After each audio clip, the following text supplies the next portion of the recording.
I was surprised by my husband's hoarse request. I never imagined a pleasant day on our farm would upset me to the core. My husband and I have always loved animals, especially our horse, who's been part of our family for years. His movements, listening, and seeming understanding of us without speaking are relaxing. Something else replaced that tranquilly one afternoon. Something I can't explain. I saw a new expression in my husband's eyes. He was excited and fired up, like he was onto something major. He told me he had a great plan for us and the horse. I grinned, thinking it was one of his weird video ideas or a new horse routine. After he explained, I realized he wasn't joking. The idea wasn't harmless. It made me wonder, what are we doing? I adore him. I trust him. Even love has boundaries, especially when something feels wrong. I could tell his voice softened when he said, "Trust me, it'll be fantastic." It may have worried me most that he believed in it so strongly while I stood there doubting. Though ignorant of our mounting stress, the horse seemed to feel something was awry. As I looked from my spouse to the camera he set up, one question came to me. Will I cross a line I can't erase? I stood there, unsure whether to approach the camera or leave. My spouse was already tweaking angles, discussing lighting, and how natural everything appeared. He was calm and concentrated, like this situation was typical. My chest tightened, like my body was warning me before my head could catch up. I realized it after seeing him move purposefully. His plan was long-standing. Our crew has always existed. We shared every farm chore, from fencing to feeding animals. I liked that about us. He was the dreamer, always coming up with fresh ideas to keep things exciting, while I was the grounded one, keeping them in check. I didn't like this notion this time. That wasn't about the horse or video. It measured his willingness to push something because he thought it could be excellent.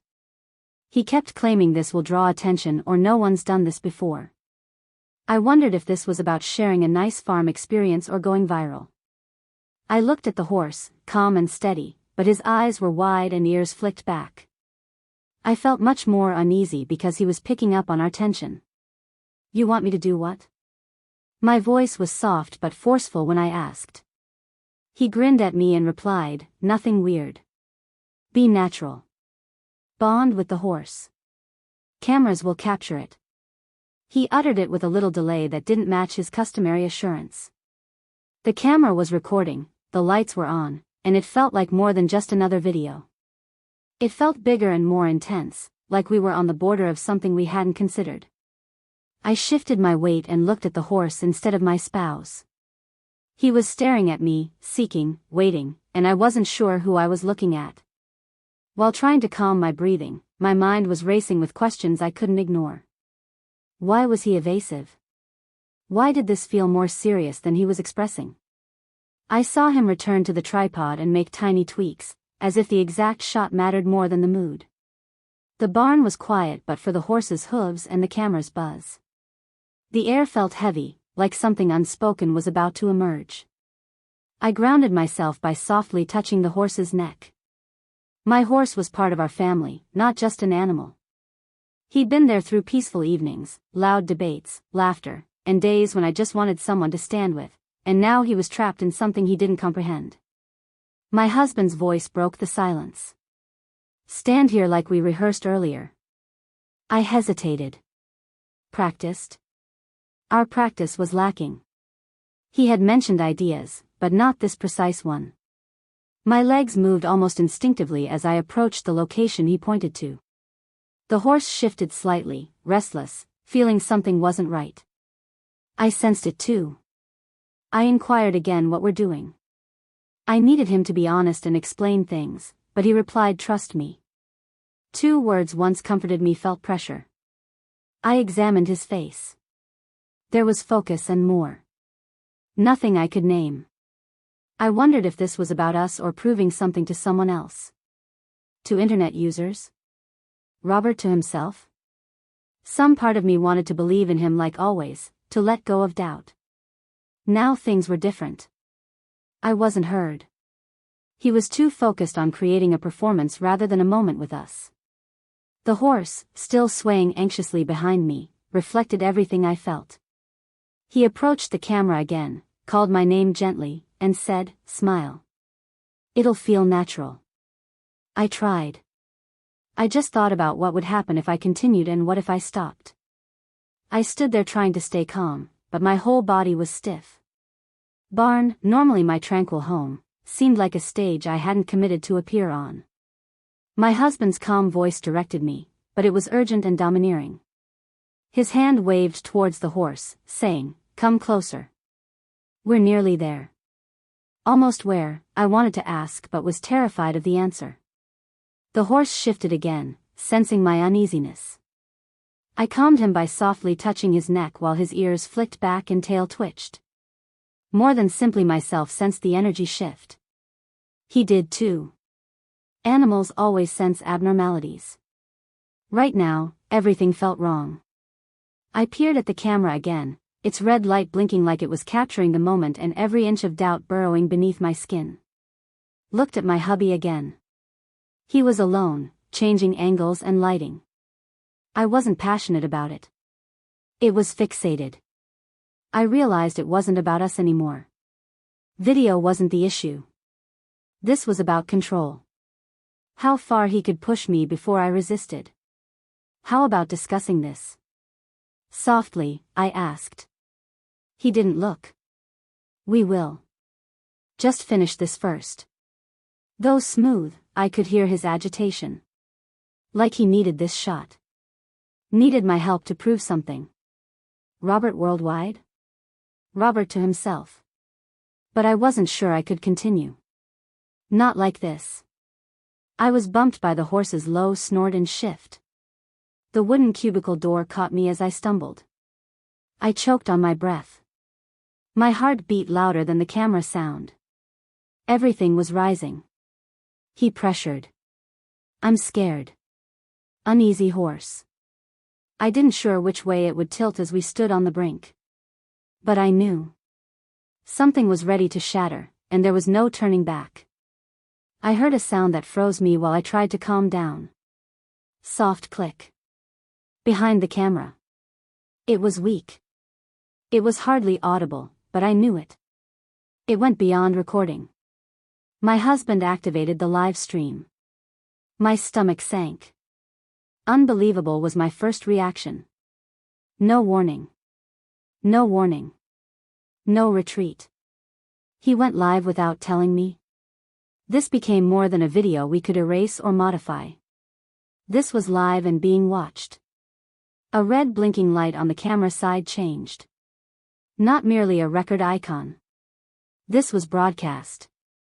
"Wait," I said, my voice shrill and nearly too loud in the barn. "Are we alive?" He pretended not to hear and adjusted the tripod without looking at me. "It's okay," he said immediately. "Just continue. You're doing well." I said louder. "You went live without telling me?" I saw it for the first time when he looked up.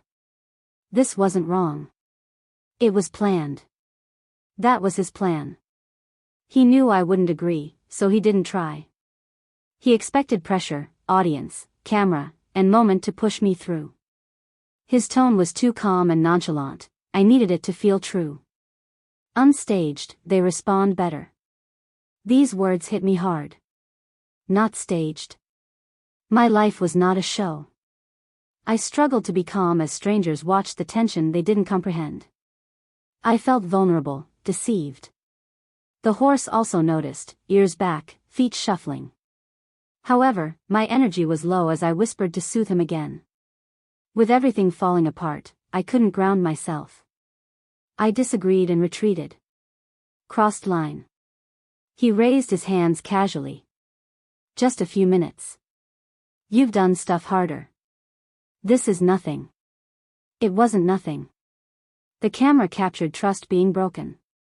Not just going live was the twist. Real-time audience comments flashed over the screen. I saw glimpses from where I stood. Some were disoriented. Others laughed. However, too many sounded worried. Tension was palpable. They weren't viewing a happy video. They watched something unsettling. Something real. And then the worst. My phone buzzed in my back pocket. Over and over. Incoming messages. Friends. Family. I was asked what was wrong. Suppose this was planned. That's when terror struck. He tried to soothe me again, but too late. The crowd grew. Pressure mounted. Now it wasn't just me and him. Concerning eyes watching. Making a decision. And the line he crossed without knowing I'd resist. The man was wrong. I wouldn't stand silently for a good shot. Not anymore. I paused, feeling like the world had slowed down. The live stream continued. Comments continued to pour in. My husband kept pretending everything was fine. But something changed inside me. No matter how it looked, I stepped towards the camera and switched it off. Instantly, the screen blacked. The stream stopped. Silence. He looked dumbfounded. You doing what? He inquired as if I had ruined everything. My voice was cool but shaking as I responded no. You doing what? You chose without me. Use our lives like a script. I felt like part of your content. He was silent for a moment. Then he stopped acting. I figured you'd agree, he shrugged. Authenticity is popular. Your emotions. It existed. I snapped, it's not yours to share. There was more to this than the horse and charming story. You didn't ask to see my heart. He opened his mouth to say more but stopped. Robert, he noticed. Robert, not. But I didn't wait for his understanding. I passed him and approached Max, our nervous pacing horse. I whispered and massaged his neck, centering myself in the only soul who hadn't theatricalized my life. That was the ultimate twist. I found something in Max's saddlebag as I unclipped his halter to let him run free in the paddock. Small envelope I hadn't put there. I opened gently. A folded note in my husband's handwriting was inside. Brief but terrifying statements. You saw the messages. I couldn't reveal it. This video had to distract. My hands shook. Messages? What was he hiding? It went beyond the horse and broadcast. There was more. The true story was just beginning. My mind raced as I held the note. I struggled to comprehend what I'd read, my heart racing. Which messages? What was he hiding? My spouse, who had remained mute, stared at me with uncertainty and remorse. What does it mean? Asking in a whisper. I felt the truth's weight. He sighed and looked away before gazing at me. It's not what you think, he whispered. I was safeguarding you. I didn't want you to know this, yet he struggled to say it. I'd been hiding something that could ruin everything. I felt the truth more than ever. He always kept something from me. Not simply the live stream. Pressure to create material and push boundaries wasn't all. That was deeper. We had created confidence and he was holding secrets for reasons I didn't understand. His eyes begged as he approached me. I thought keeping your attention on the horse in the video would hide it, but I was incorrect. I'm sorry. Shaking my head, tears emerged. Whatever happened to us? Trust, what happened? His head bowed in defeat. I aired. I was stupid to think I could handle it and it wouldn't reach this far. It felt like an eternity standing there. Though we didn't speak, I knew I couldn't go back. Things changed. Even though I wanted to mend our broken link, I knew it would take time. Trust between us and inside myself had to be re-established. We decided to take a break after a lengthy chat that night. We needed space to think without cameras or pressure. Even if it was hard, taking a step back was sometimes the only path ahead. Things healed slowly in the weeks that followed. We resolved the challenges, learned from our mistakes, and found new ways to connect, not with the camera, but with each other. Max the horse kept us calm and reminded us of what's important. The video was never uploaded, but we learned from it. No amount of material or following could replace our trust and love. Likes weren't important. About us. I knew the future would take time. But I learnt one thing. The stories we hold dear are sometimes more essential than those we share.